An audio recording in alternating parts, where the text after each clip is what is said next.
O título da mensagem hoje é Quando Temos Razão, o teste do Evangelho. Amém?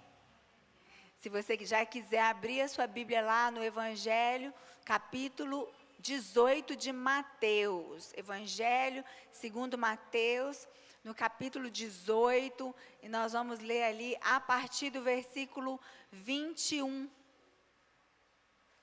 E fica com a Bíblia aberta que nós vamos passear por ela.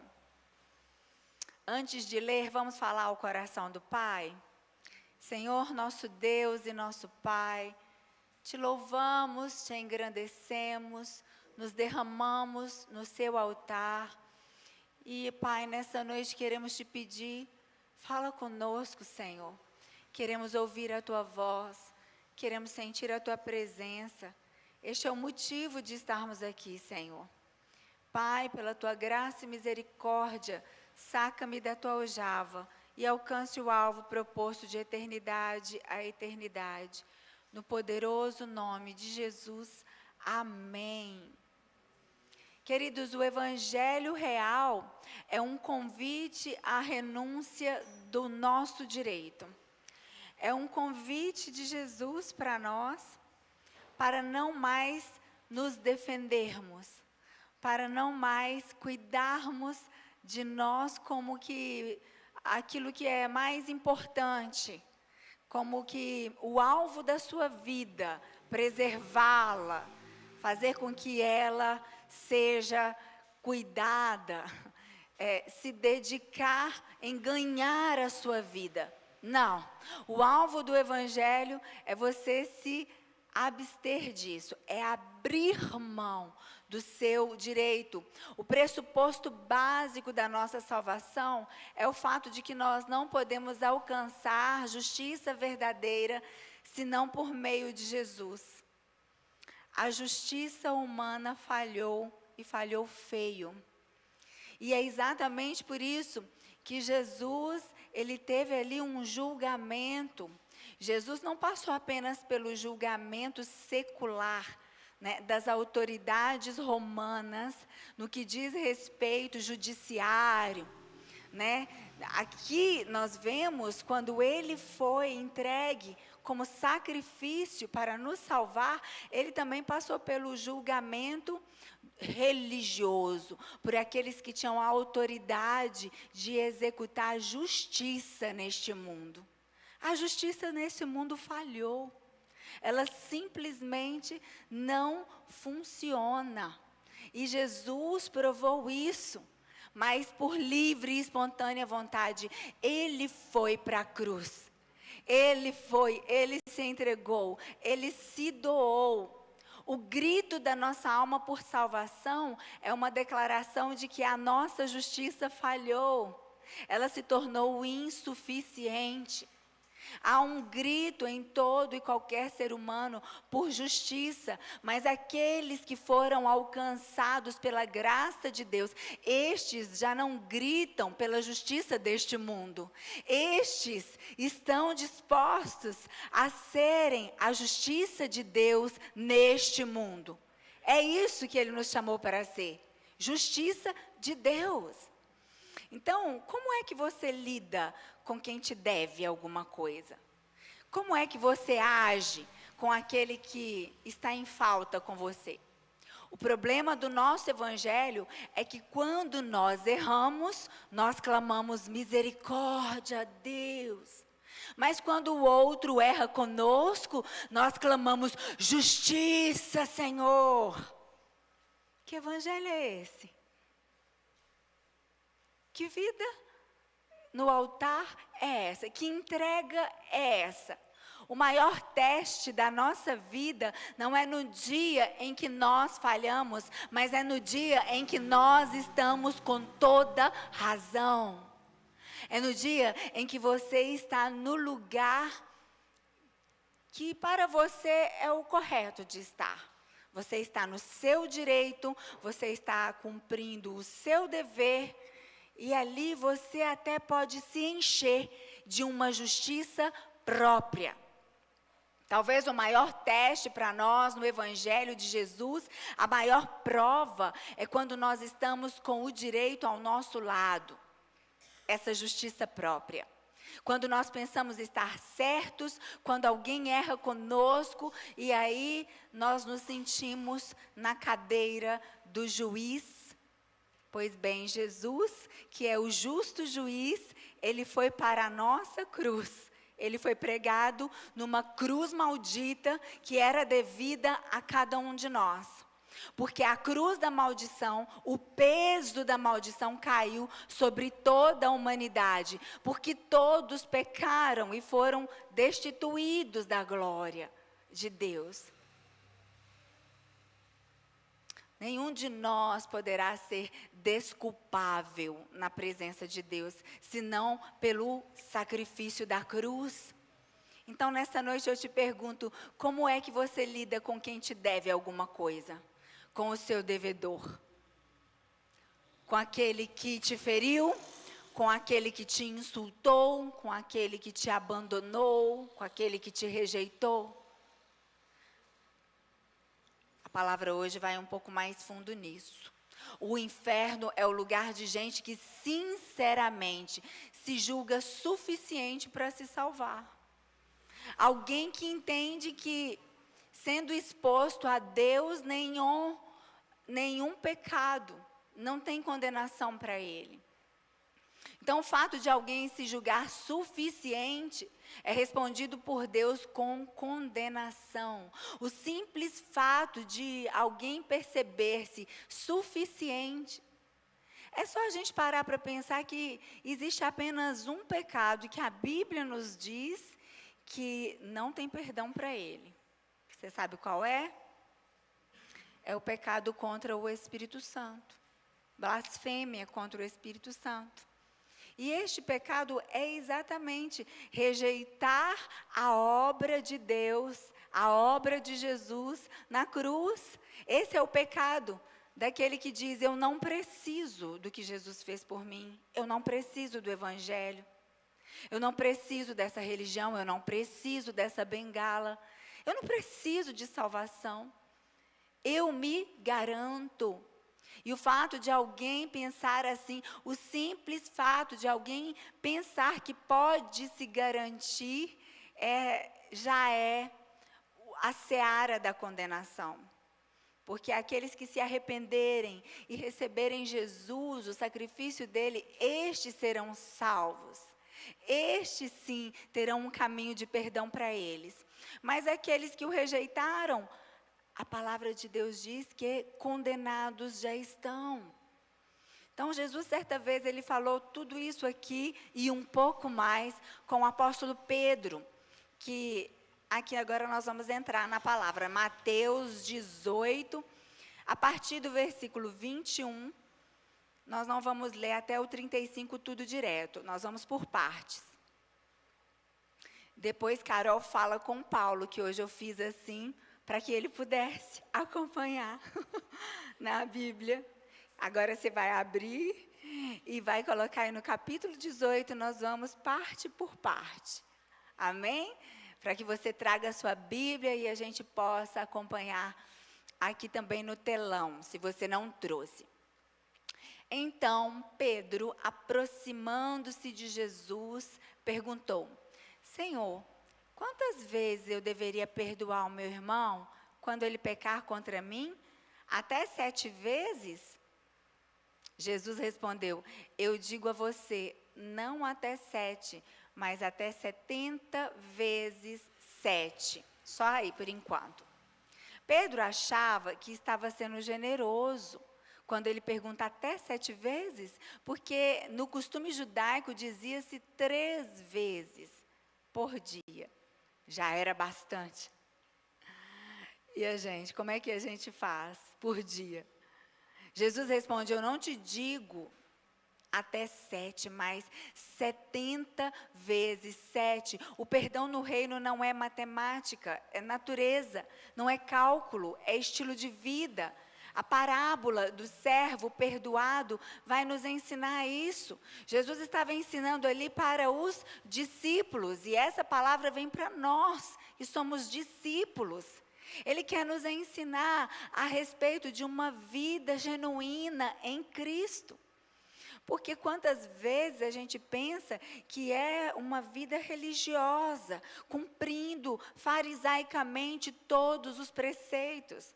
Como aquele jovem rico falou: Senhor, o que eu preciso fazer para ser salvo? Eu cumpro todos os meus rituais, os princípios da Torá. Mas não se resume nisso.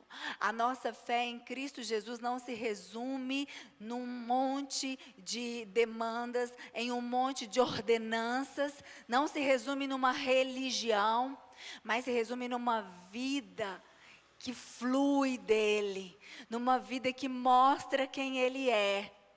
Aquele que se fez sacrifício por nós, aquele que morreu por nós, ele quer se revelar neste mundo. Então, Jesus vai explicar sobre isso, e aí ele conta uma parábola. Vamos continuar?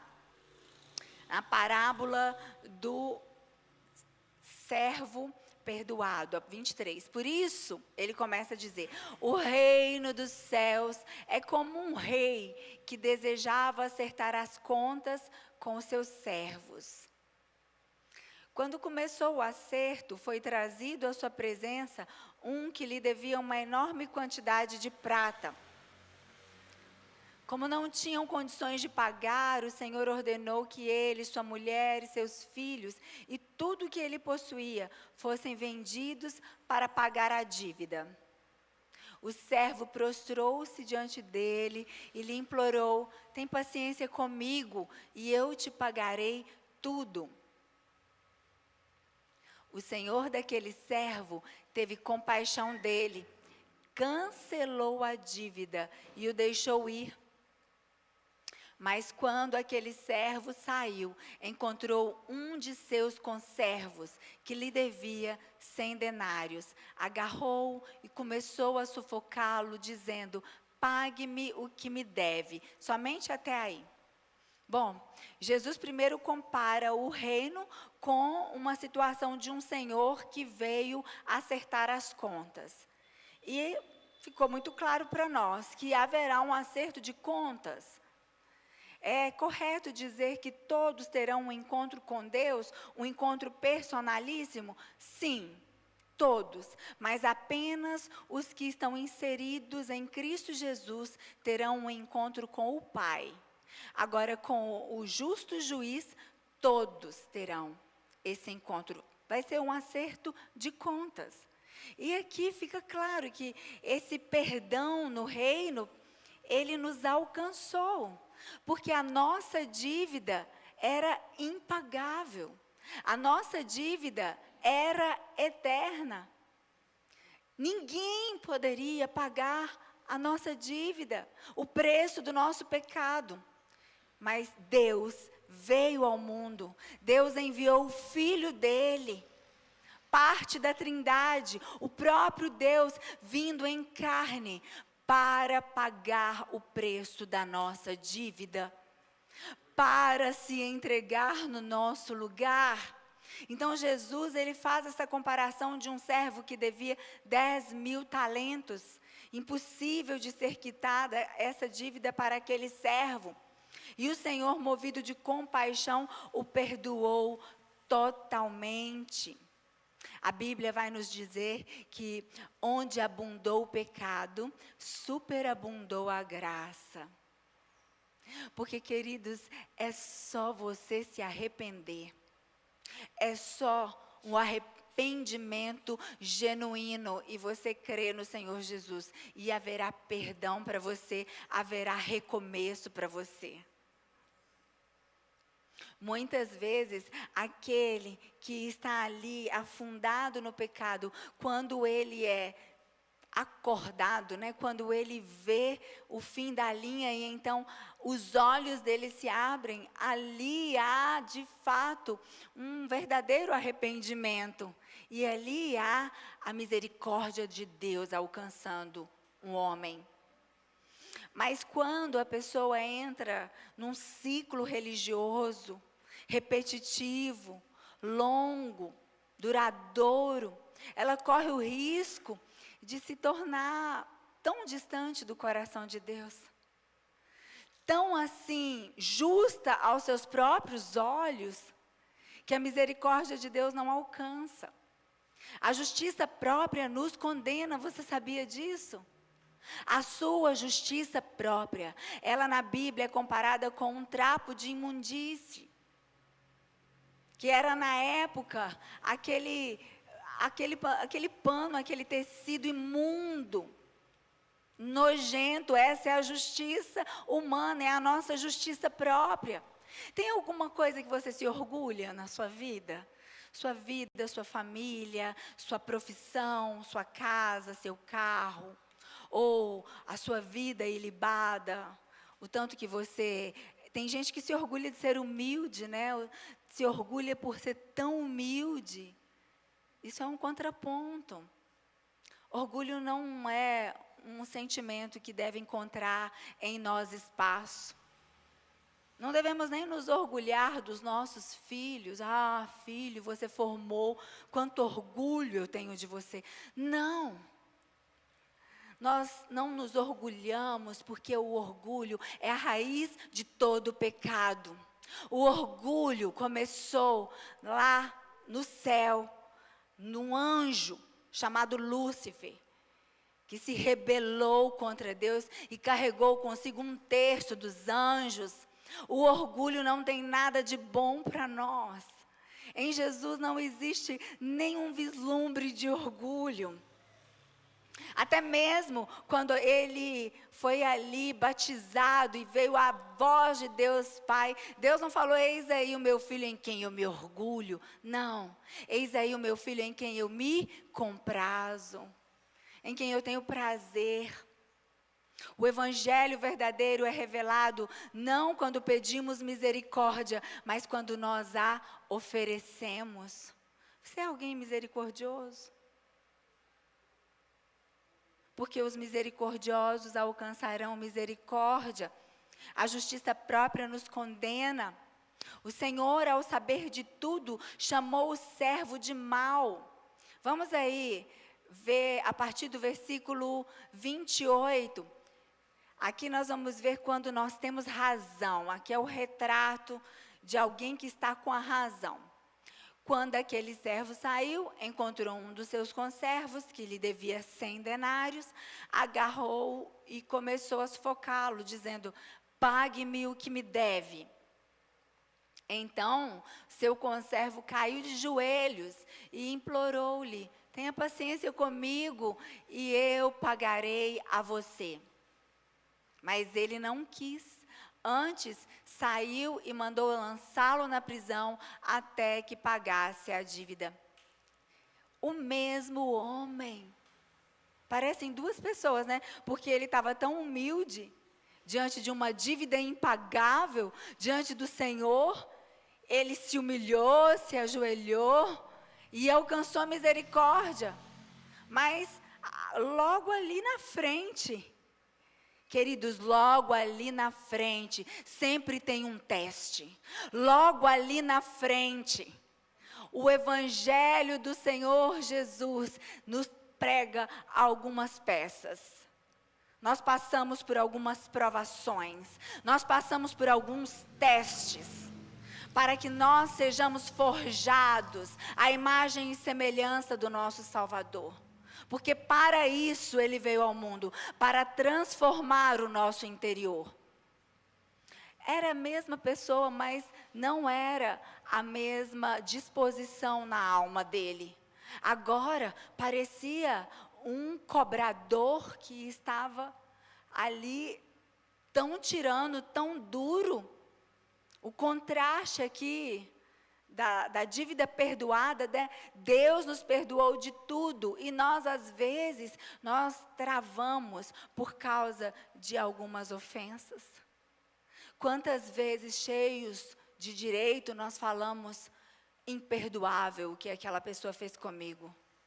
Pastora, eu odeio meu pai porque é imperdoável o que ele fez comigo. Eu odeio aquele líder. Eu saí de lá, não consigo nem olhar na cara dele porque é imperdoável o que ele fez comigo. Há um grande risco de estarmos no nosso direito e sermos condenados. Essa parábola, Jesus está mostrando alguém que foi condenado porque não liberou o perdão de uma dívida. Alguém que já havia sido perdoado da dívida dele. Ele não foi condenado por causa da dívida dele. Ele foi condenado por não ter perdoado alguém que o devia. Parece um paradigma, né? A justiça própria nos condena. Vamos continuar a partir do versículo 31. Quando os outros servos, companheiros dele, viram o que havia acontecido, ficaram muito tristes e foram contar ao seu senhor tudo o que havia acontecido. Então o senhor chamou o servo e disse: servo mau, eu cancelei toda a sua dívida porque você me implorou. Você não devia ter tido misericórdia do teu conservo, como eu tive com você? Irado, seu senhor entregou aos torturadores até que pagasse tudo o que devia. Aqui nós vamos ver o contraste, né? A justiça própria nos condena. O Senhor, ao saber de tudo, chamou o servo de mau e o entregou aos torturadores. A falta de perdão revelou que aquele homem nunca compreendeu a graça recebida. Tem uma lição, e a gente vai estar batendo muito nas teclas dos fundamentos da fé cristã. A propósito, a partir de quarta-feira que vem, começamos o discipulado, né? O 100 por 1 para os homens, o entre elas para as mulheres. Base da fé cristã é liberar perdão. Está na oração do Pai Nosso. E parece que é algo que, quando a gente prega, entra aqui e sai aqui. Porque quantas vezes nos pegamos cheios da justiça própria, prontos para lançar a primeira pedra, avaliando as pessoas, porque às vezes pecados mais visíveis são mais repugnantes para aqueles que se sentem santos, para aqueles que estão no padrão moral. Não existe diferença nenhuma de nós aqui dentro da igreja para aquela turma que está lá no boteco bebendo todas, para o final da rua quem está usando drogas, para Afonso Pena quem está se prostituindo. Não há diferença, porque somos todos pecadores. Nós estamos num lugar privilegiado porque a graça do Senhor nos alcançou. E se porventura no seu coração existe algo que te faz sentir melhor do que uma prostituta, do que talvez um criminoso, um bandido, um assassino, você ainda não teve um encontro com Jesus Cristo. Nós precisamos deste encontro. Com a medida que você julgar, você será julgado. Nós ainda estamos na atmosfera do pecado. Não se esqueça, aquele que está de pé, cuide para que não caia. E a justiça própria é uma grande brecha, muito usada por Satanás, para derrubar pessoas que pensam que já estão salvas.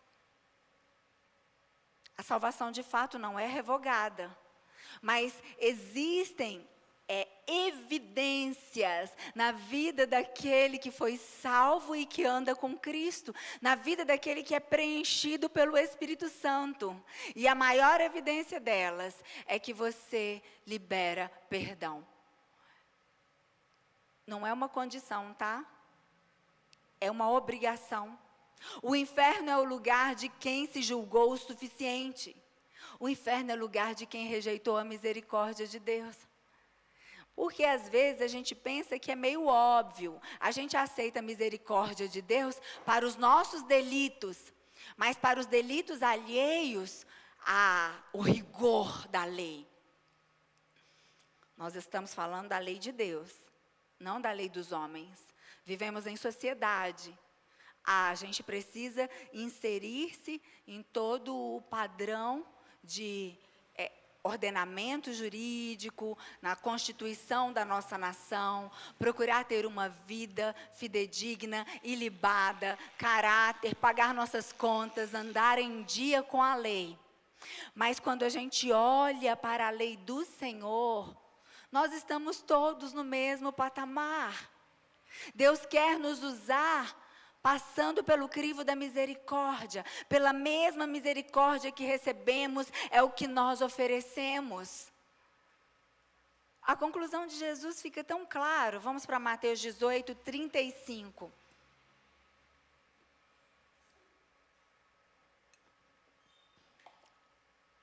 Ele diz: assim também fará o meu Pai Celestial a vocês, se cada um de vocês não perdoar de coração ao seu irmão. Aí tem gente que fala assim: ah, não, mas o ímpio não é meu irmão, não. Bom, se a gente acha que é só dentro da igreja que nós somos irmãos, tem gente que até quando fala que é doutrina diferente, a gente fala: ah, não é meu irmão, é meu primo. Podemos olhar pelo prisma da salvação? Nós somos corpo de Cristo, e quem não crê em Jesus não está no corpo de Cristo. Mas nós precisamos entender do que Jesus está falando aqui, porque ele está falando, olhar, não perdoar de coração ao seu irmão. Ele está falando do seu semelhante. É qualquer pessoa. Os da fé, da família da fé, e os que não são da família da fé. Aquele que carrega mágoa, que carrega ferida, ele não consegue revelar Cristo. Porque a sua mágoa e a sua ferida te transforma numa vítima. Mas aquele que foi salvo por Jesus deixou de ser vítima. Nós não somos mais vítimas, nós somos agentes de salvação. Nós somos instrumentos bem afiados, afinados nas mãos do nosso Deus. Então, aquele que recebeu misericórdia, o que ele tem para oferecer é a mesma misericórdia. Então, Jesus fala: assim vos fará também o meu Pai Celestial. A prova, queridos, da nossa salvação é a nossa capacidade de perdoar. E não muda de assunto não, por favor. Eu não sei por que está vindo de novo essa palavra, que outro dia o irmão pregou, né? Sobre o perdão. Não tem muito tempo. Acho que a gente tem as nossas razões, e quantas vezes nos abraçamos às nossas razões. Abrace ao que a Bíblia está te dizendo. A prova da nossa salvação é a nossa capacidade de perdoar. O perdão é o nosso DNA. Aquele que nasceu de novo, perdoa. Perdoa quem te ofendeu. Lembre-se do perdão recebido. A graça que nos alcançou também deve nos ensinar a estender graça. Faça do perdão um estilo de vida. Não contabilize os erros dos outros. Você conhece alguém que já fez algo? Marido e mulher também, às vezes, né? Cônjuge. Uma coisa que já aconteceu tem um tempão. Já foi assunto de algumas discussões, de DRs. Mas aí, de repente, a coisa vem à tona de novo. Você vem cobrar uma dívida que já foi paga. E aí nós precisamos entender. A gente tem que viver uma vida limpa, espiritualmente. Faça desse perdão um estilo de vida. E houve alguns momentos na vida de Davi também que vai nos ensinar muito a respeito disso. Davi foi traído, ferido por pessoas próximas. Ele precisou lidar com isso, entendendo que Deus também estava tratando o coração dele. Ei, entende aqui uma coisa. Você não é essa belezura toda. Você não é esse anjo de candura. Você pode se sentir amado, sua identidade é em Cristo, de filho, de filha querida. Mas lá no fundo você é bem difícil. Claro, Quem está mais perto sabe disso. Por que hoje as pessoas estão tendo pouca profundidade em relacionamento? Porque todo relacionamento na superfície é bom. Você chega na igreja, você é novo na igreja, 1000 amores, 1000 flores, maravilha. Começa a conviver um pouquinho, já começa a ver o erro, já começa a ver os defeitos. Rabugento que é, bate o pé e já aí, aqui eu tenho que sacudir o pó e ir para outro lugar onde tem pessoas melhores. Será que Deus não está nos convidando para ser uma pessoa melhor? Davi, queridos, era assim, pecador como nós, e ele fez umas coisas bem pesadas, tipo das que a gente julga, né? Assassino, assassino, adúltero, mentiroso, traidor. Tudo isso, mas a Bíblia nos diz que esse é um homem que foi encontrado segundo o coração do Senhor. Por que será? Porque ele era perdoador. Porque ele não contabilizava erros. Ele conseguia ver aquilo que os outros faziam com ele. E ele ainda conseguia reconhecer. Deus está permitindo isso. Deve ser por causa da maldade do meu coração. Deve ser porque tem coisa ainda para mudar na minha vida. Vamos ver 2 Samuel 15, a gente vai ver, nós não vamos ler tudo, mas aqui nós vamos ver sobre a traição de Aitofel. Segundo o livro de Samuel, pode ser 16, 2 Samuel 16, 23. De 15 a 17 você vai ver essa história, né? Do capítulo 15 ao capítulo 17 do segundo livro de Samuel. Mas aqui a gente vai ver a traição de Aitofel. O rei partiu, seguido por todos os de sua família, deixou, porém, 10 concubinas para tomarem conta do palácio. Não é o versículo, capítulo 16, versículo 23.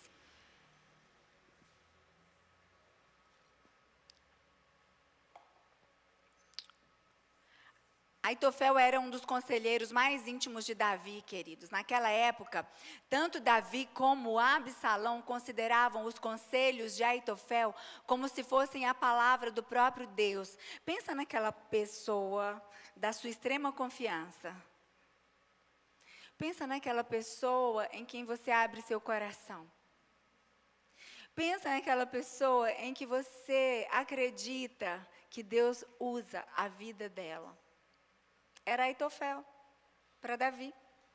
Aitofel era esse conselheiro de confiança, era essa pessoa tão próxima, cuja palavra dele era considerada como se viesse do próprio Deus. Mas quando Absalão, filho de Davi, se revoltou contra ele, como se não bastasse um filho se revoltar contra o pai, para piorar a situação, o homem de confiança de Davi também o traiu. Aitofel abandonou Davi e passou para o lado de Absalão. Sabe quando as coisas não estão indo muito bem e some todo mundo? Isso estava acontecendo com Davi. Mas olha, era só um teste. Deus estava com Davi. Quem sabe você está passando por um teste? Você pode olhar, todos estão indo. Mas se Deus ficar contigo, o final vai ser bom. O final vai ser bom para você. Você tem que fazer a escolha certa. Você tem que ouvir a voz de Deus. Você tem que deixar Ele cuidar do seu coração.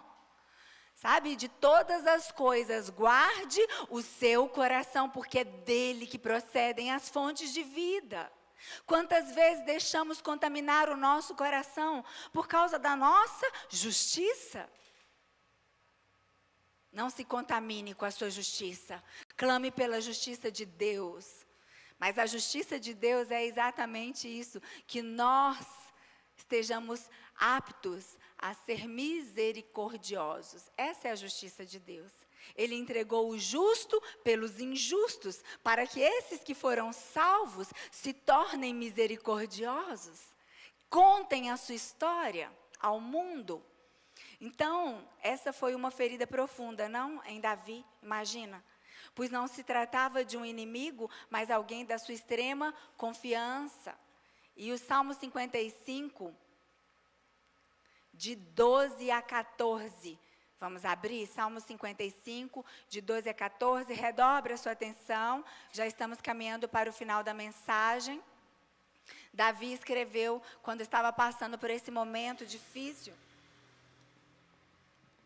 Ele diz: se um inimigo me insultasse, eu poderia suportar. Se um adversário se levantasse contra mim, eu poderia defender-me.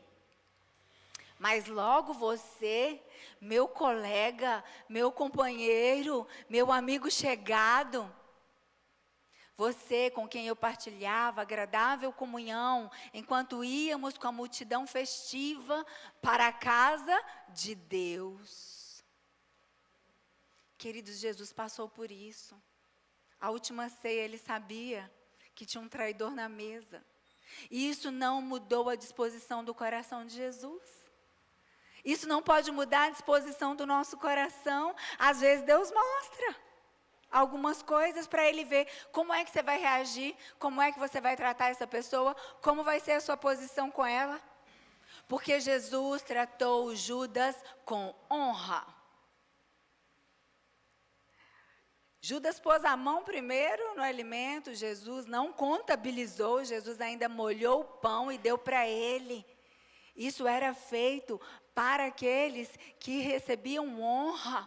Jesus ainda estava dizendo: Judas, você é honrado, escolha ser honrado, tem misericórdia para você, tem amor para você, tem perdão para você. Mas ele não conseguiu aprender princípios de honra. Mas isso não mudou o coração de Jesus. Você ter que lidar com desonra, com traição, não pode mudar o seu coração. Você tem que continuar bom. Não se canse de fazer o bem. Não se canse de confiar nas pessoas. Não se canse de fazer amigos e de acreditar neles.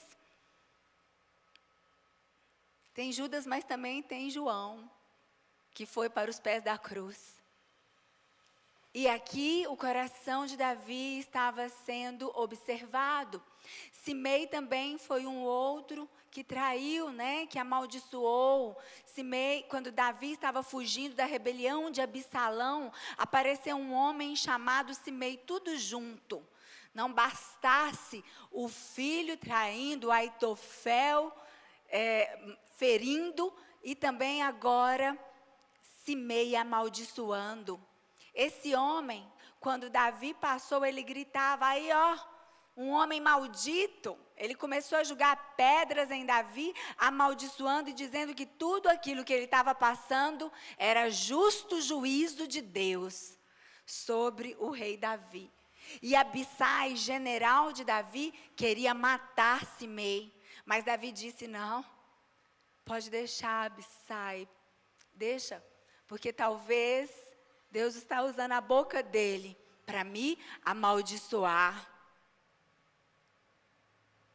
Deixai-o amaldiçoar, pois o Senhor lhe disse: amaldiçoa Davi. Quem, pois, diria, por que assim fazes? O coração dele estava no pó, humildade. Por que é que você pensa que Deus tem misericórdia com você, mas não tem misericórdia com o seu vizinho? Por que é que você pensa que Deus vai ouvir a sua oração e não vai ouvir a oração do seu irmão? No final das contas, Deus quer transformar o nosso coração. Quem é que diria, pois, amaldiçoa? Foi o que Davi falou. Davi reconheceu que até a injustiça e a afronta poderiam ser permitidas por Deus para produzir humildade e quebrantamento. Você consegue reconhecer isso também? Que tudo o que te aconteceu, tudo isso vai colaborar, vai cooperar para que o plano de Deus se cumpra na sua vida. Para que você se quebrante o suficiente, para que você se arrependa, para que você se torne alguém misericordioso. Para finalizarmos, Nós vamos entender Mateus 5, versículo 7.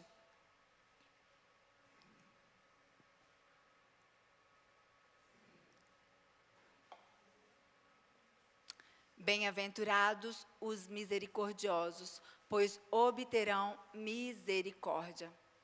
O evangelho real é esse convite à misericórdia, tanto para receber quanto para oferecer. É uma fonte só.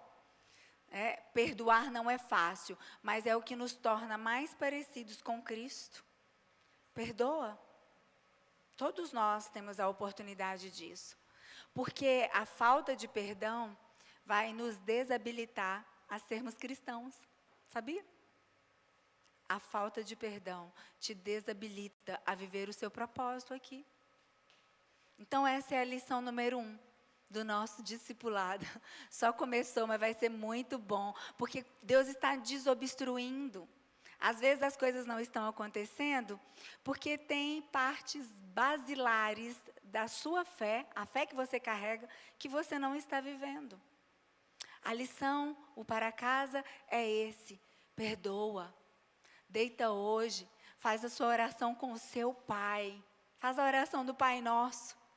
E já pede a Ele revelação de quais contas precisam ser acertadas. Não para você cobrar, mas para você perdoar dívidas impagáveis. Porque a nossa dívida era impagável. Amém, queridos?